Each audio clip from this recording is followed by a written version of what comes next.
Լսում էի ռուս ռեժիսորներից մեկի, ինձ ասաց. «Ես իմ երեխային մարդասեր, զիջող, դաստիարակում եմ բոլոր կարևոր կանոններով, բայց ես գիտեմ, որ միևնույնն է դրսում աշխարհ է, որտեղ ուժեղը միշտ ճնշում է թույլին»։ Այո, բայց մնում է հասկանալ Ինչ է ուժեղ է եւ ինչ է թույլ։ Մարդը ուժեղ է, երբ որ կարող է։ Մարդը կարող է, երբ որ զարգացած է։ Մարդը զարգացած է, երբ որ ունեցել է կյանքի փորձառություն եւ գործելու փորձ է ունեցել։ Մարդը զարգացած է, երբ որ ունեցել է ծնողներ, որոնք իր հետ շատ բաների մասին խոսացել։ Երբ որ նա ծնողի ճանապարհ է անցել այդ ուղղությամբ։ Եթե դու ուզում ես, որ երեխան իրական կյանքում լինի ուժեղ, դու պիտի իր մեջ այդ կամային կարողությունները օգնես իրեն ձևավորել։ Եվ դրա համար պետք չի իրենից դարձնել դաժան սատանա, ով հաստատ ձախողելու է հենց այն պատճառով, ինքը միևնույն դժբախտ է լինելու չսիրված, որովհետև սիրո կողմն է մարդիկ կանգնում։ Եթե դուք ունեք երկու մարդ, ու մեկը բարի է, մյուսը չար, ում կողքին կանգնեք։ Վաղ թե ուշ չարը մնում է միայնակ, իսկ բարուշուշ մարդիկ հավաքում են։ Իսկ դու ուժեղ ես, երբ որ մարդիկ քո կողքը հավաքված են։ Երբ որ այլ մարդիկ քեզ հետ են ուզում լինել, քո մեջքին կանգնում են։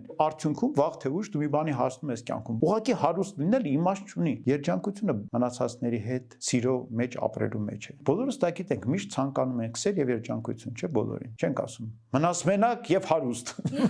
Մենք չենք անիծում մարդկանց։ Մարդկա բանականությունն է, բոլոր իմաստներին արդեն վաղուց հասել է։ Եթե մենք ենթադրում ենք, որ բարի լինելը դա թույլություն է կամ երեխային բարի անձնավորություն դաստիարակելը իրեն որպես թույլ մարդ ձևավորելն է, դա իրականում խաբեություն է։